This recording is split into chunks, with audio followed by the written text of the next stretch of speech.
The Hobgoblin Inn has many ghosts, but none more famous than that of former nurse Mabel.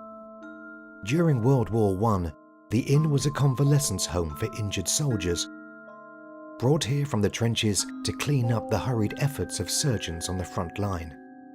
Soldiers arrived with amputations and horrendous wounds, caused by new weapons of the time, such as the machine gun.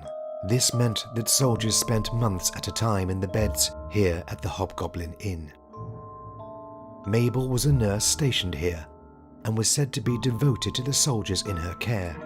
It was here, amongst the carnage of war, that she met the love of her life, Harold.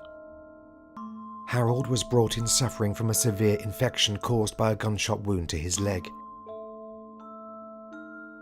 Harold spent 6 months here at Hobgoblin Inn, during which he became extremely fond of Mabel.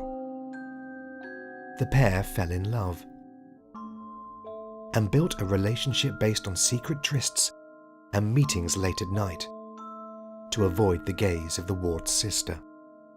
After Harold was discharged, he was allowed home to recuperate for a year. His relationship with Mabel developed quickly. However, a fairy tale ending was not to be.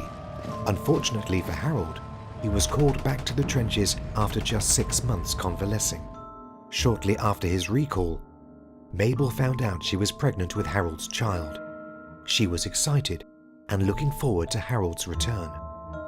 One cold autumn morning, she received the letter she was dreading. Harold had died during the Battle of the Somme, a victim of a grenade attack. She took herself up to room 29 and hung herself just hours later. It said she tied the noose so tight that to get her down they had to cut her head off. Ever since, Mabel's ghost has been seen in the bar, the banquet hall, and of course, in room 29.